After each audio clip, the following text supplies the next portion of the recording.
Welcome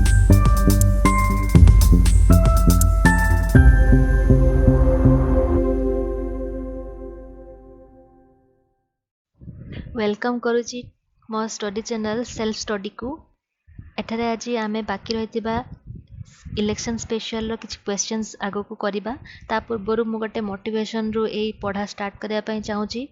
your own motivation is the key to your achievements. यार अर्थ पिला माने निजर प्रेरणा ही आपणक सफलतार चाबी। जदि आपण मनरु आत्मविश्वासी और प्रेरित हेउथिबे तेबे कोनोसी लक्ष्य प्राप्ति करिया पई समर्थ हे पारिबे। यह आपण को दृढ़ संकल्प दे थाए। कठिन परिश्रम और संघर्ष दे आमे दुर्बलता उपर निजर जय हासिल करथाउ। तेणु समस्ते प्रत्येक दिन निजको उठिला मात्रे सकाळे निजको मोटिवेट करंतु कि आमे आज ए जिनिस बा ए कार्यटी समाप्त करिवु रात्रि सुबा पूर्वरु। चाहे छोट भी हेइथाउ किंतु ताको समाप्त करी रात्रि सोइबु ताकि हमको जो आत्मसंतोषी देव सेटा गोटे छोट अचीवमेंट सांगरे भी समान। तेणु आमे देरी न करी स्टार्ट करिबा हमर निर्वाचन आयोग विषय रे जो क्वेश्चन रहिछि किछि। तो हमर प्रथम क्वेश्चन रहिबो the Election Commission of India is an independent body, quasi judicial body, quasi legislative body, elective body बा सॉरी एग्जीक्यूटिव बॉडी। तो यार आंसर रहिबो हमर इंडिपेंडेंट बॉडी।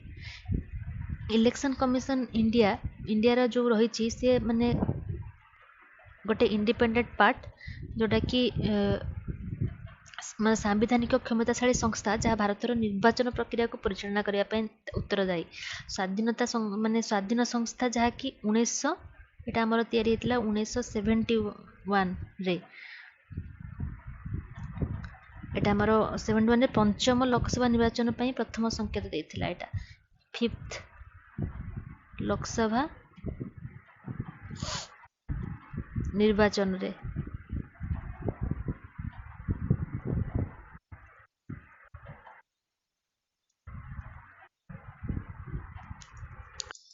जदि कहारी को भी मो अक्षर पढ़िबारे किछि प्रॉब्लम हेता मते निहाती कमेंट रे जणेबे। Second question which is not correct about the Election Commission of India. भारतर निर्वाचन आयोग निर्वाचन कमिशन विषय केउंटी ठीक नुए। They hold a 6-year term or continue till the age 65 whichever is earlier। से माने एक 6 वर्षर कार्यकाल धारण करती किंबा 65 वर्ष पर्यंत जारी रखती जहाँ पूर्वर बा 65 वर्ष पूर्वर ही से रिटायर्ड नहीं नियंती कि they are appointed by the President of India. से मानकु भारतर राष्ट्रपति नियुक्त करिसंती। द CEC enjoys more powers than the other two election commissioners। अन्य दुई निर्वाचन कमिशनर अपेक्षा जो CEE एंजॉय करथांती अधिक क्षमता उपभोग करथांती कि the Election commission is a multi-member body consisting of chief election commissioner and 2 other election commissioners। Kota ठीक हबो ए चारटा भितरु। आमर भारतर जो इलेक्शन कमिशनर रही ता विषय किसी ब्रीफ आम जब जाना से माने 6 वर्ष काल धरी था 65 एज पर्यंत चली था। तो यहाँ ठीक रही। राष्ट्रपति धार्य करते जो अपॉइंटमेंटा राष्ट्रपति धार्य करते भी ठीक अच्छी। The Election commission is multi member body. आपणकर यहाँ रोची माने माने अधिक मेंबर थिबा गोटे बॉडी एटा भी ठीक रही। तो बाकी रहा एटा ही CE एंजॉयज मोर पावर एटा ही भूल रोची। तो राइट आंसर रहबो 3। which of the given statement is true regarding election commission of India? It is commission of a chief election commissioner and 2 election commissioners। The president appoints the chief election commissioner of election commissioners। They have a tenure of 6 years up to age of 65 years whichever is the earlier। All of the above। and what will be the answer? So your certain answer रहिबो all of the above।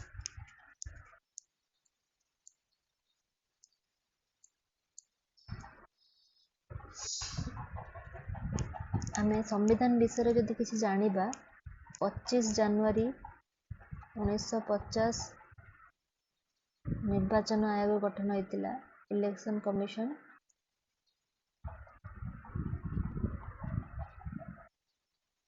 started।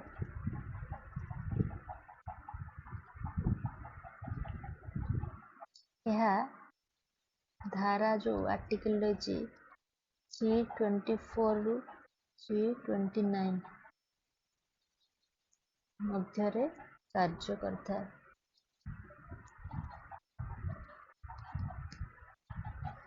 आपंकर रही जो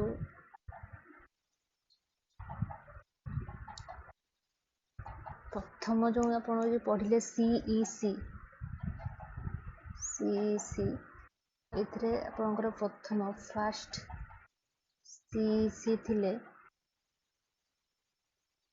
Sukumar Sen.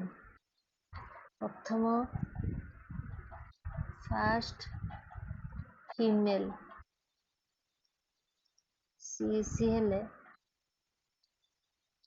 VS Ramadevi. वर्तमान जो CEC अच्छी Sunil Arora.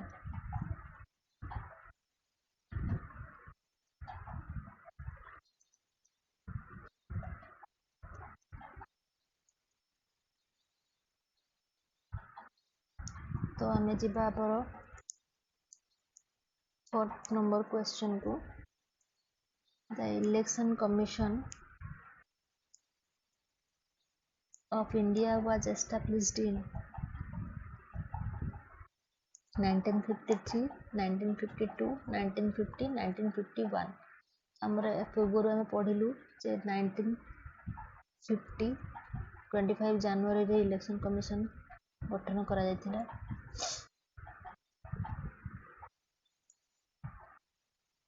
CEC रो full formula chief election commissioner.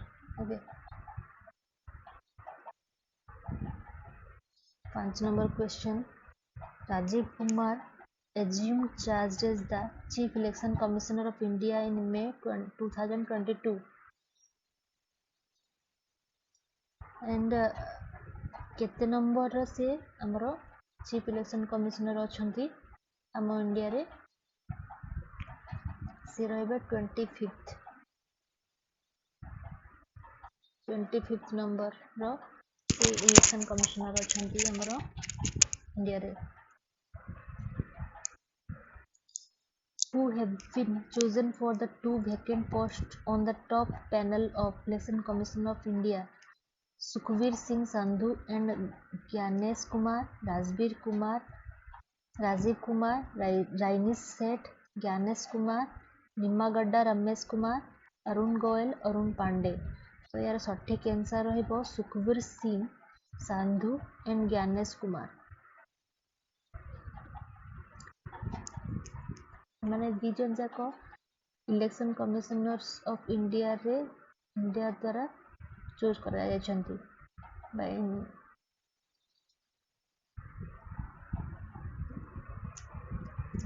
8 number question, which article of the following Constitution of India empowers the Election Commission of India to adopt elections? यार माने कौन हम यदि बुझिबा यार माने होची भारत संविधान केउं धारा भारत निर्वाचन आयोग को निर्वाचन करने को क्षमता दे थाए आमर आम जानते आर्टिकल 321 आम ये ऊपर पढ़ले आमर जो धारा रही 321 रु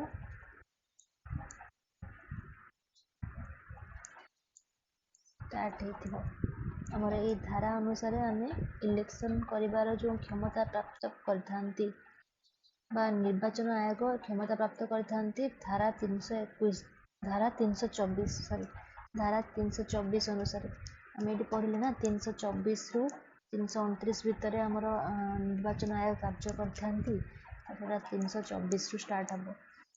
When for the first time did the Election Commission of India become multi member body? माने केबे ठारू एटा गोटे मल्टी मेंबर बॉडी हिसाब रे कार्य करि आसुची इलेक्शन कमिशन एटा होची 1989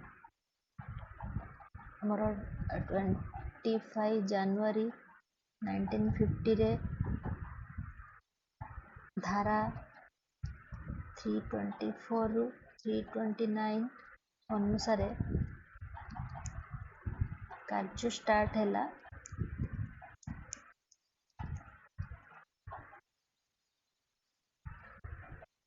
ତାପରେ ଆମେ 1989ରେ ଆମର ଏଟା ମଲ୍ଟି ବଡି ହିସାବରେ କାର୍ଯ୍ୟରତ କଲା। Last but not the list ଏହାପରେ ବି ଆହୁରି କିଛି କ୍ୱେଶ୍ଚନ୍ସ ରହିଛି ମୁଁ ନେଇକି ଆସିବି ଯେଉଁଟାକି ଆମର ସିଜିଏଲ୍ ପାଇଁ ବହୁତ ଇମ୍ପୋର୍ଟାଣ୍ଟ, ଯେଉଁଟା 23ରେ କଟ୍ ହେବା ପାଇଁ ଯାଉଛି। ସମସ୍ତେ କାଇଣ୍ଡଲି ଦେଖିବେ ଏବଂ ନିଜ ରିଭ୍ୟୁ ନିହାତି ଜଣାଇବେ। The Election Commission of India provides with the following political parties. ଆପଣଙ୍କର ଇଲେକ୍ସନ୍ କମିଶନ୍ ଅଫ୍ ଇଣ୍ଡିଆ କ'ଣ ପ୍ରଦାନ କରିଥାଏ ମାନେ ପଲିଟିକାଲ ପାର୍ଟିମାନଙ୍କୁ? ସେ ପ୍ରଦାନ କରିଥାଏ ଆପଣଙ୍କର ପାର୍ଟି ସିମ୍ବଲ୍। ଗୋଟେ ପାର୍ଟି ସିମ୍ବଲ୍ ଆପଣଙ୍କୁ ପ୍ରଦାନ କରିଥାଏ।